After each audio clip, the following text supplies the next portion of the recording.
So here we are, 2026, and what did we learn in 2025? Well, the word of the year in logistics was fraud. Freight fraud to be specific. Double brokering, freight theft, you name it, it was happening last year and it's going to continue to happen this year. I remember when I first started off in this industry, freight fraud was not really anything we had to worry about.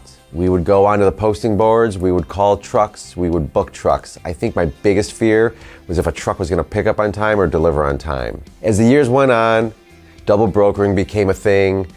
Trucks were giving loads away because they didn't want to haul it, and the next thing you know, your customer's calling you and you have to pay twice. But today, you have to be ever vigilant. And if you don't have any tools in your tool belt to fight fraud, it's not a matter of if your load will be stolen, it's a matter of when. I'm very passionate about this these days. So passionate that I bought some software last year called Broker Carrier. I have rebranded it to Vet Carriers. My mission is to provide an affordable solution for my fellow freight brokers to find and source legitimate trucks that are going to actually haul their load, deliver their load, and not provide problems like theft. So let's talk about double brokering. But first, let's define it. What is double brokering?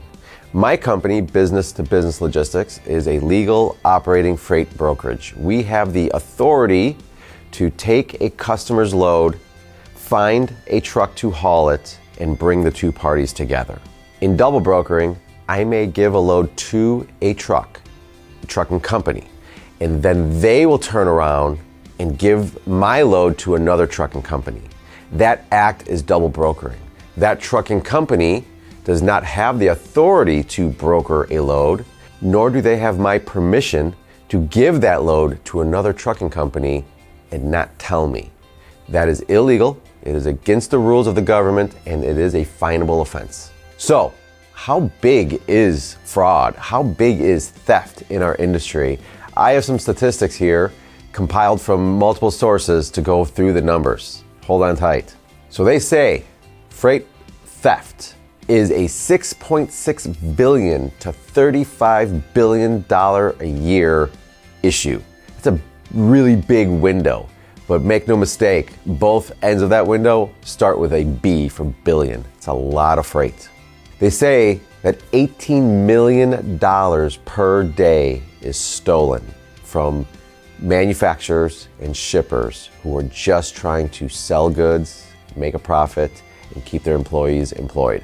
The average theft of a load is $200,000. In a market that has an average cargo insurance of $100,000, that is some high value freight that is being stolen on a daily basis. When you combine those numbers together, what that means to me and my numbers are 90 trucks per day are being stolen of people's goods and being sold on the black market. So let's talk about double brokering, as us brokers have been dealing with double brokering far longer than freight theft. They say double brokering attributes to $500 to $700 million per year in lost funds. That means that freight brokers and shippers combined are paying $500 to $700 million more dollars per year on legitimate carriers when they thought the first carrier they hired was the legitimate carrier. So when I average out that window, $500 to $700 million per year, that's $600 million for those playing at home, that is $1.6 million per day, including Saturday, Sunday, and holidays, being double brokered. The average billing of a load is $1,900. So when you take all those numbers and you roll it into how many loads is that, that's coming at over 800 loads a day being double brokered. Now, those loads could be double brokered in the sense of a truckload of 8 skids got double brokered into a box truck, or a flatbed of a 10,000 pound item got double brokered onto a hotshot truck. So legitimacy is still happening. Carriers are all still getting paid as well in some of these double brokering scams. But make no mistake, it is still double brokering. A trucking company gave a load to another trucking company without having a legal broker authority. A single load can collapse a brokerage. I have talked to small brokers that have had this actually happen. So you must protect yourself. So how do you prevent it in the first place? There are many ways, but keep in mind a couple key parts of how thieves will act. They're going to target high theft items. So is your item high theft? A load of 5-gallon buckets? Not so much. A load of TVs? Very much. They take the load for the rate that is below market. They seem desperate for the load and they really want that load and they're going to take it for a couple $100 under the analytics. Chances are they're going to steal your load. When vetting, are they calling from a number associated with the FMCSA? Or are they calling from a random phone number with a random area code that has no correlation to the headquarters of that carrier? Does their email match up as well with the FMCSA? If there's any spelling errors, if the email is their carrier name but at gmail.com, but the FMCSA shows that they have an actual domain email address, that is a problem. What do you hear in the background?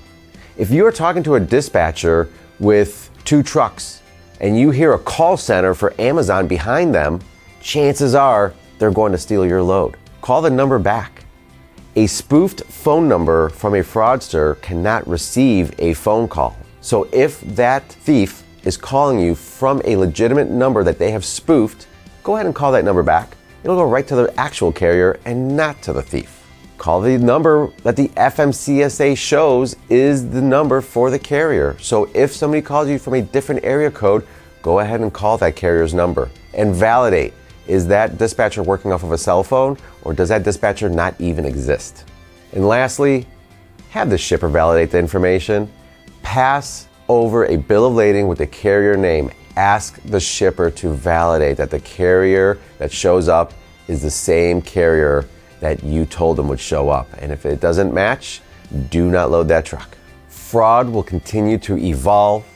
The thieves only get smarter, they get more advanced, and you have to do your part to stay advanced with them. In business-to-business logistics, we are adopting new SOPs almost weekly on how to stay ahead of the thieves. We use the current softwares provided, we use good old historical operations, and sometimes it's just our gut as well. But at the end of the day, we adjust our SOPs accordingly to stay up to speed with the thieves and keep our customers' freight protected.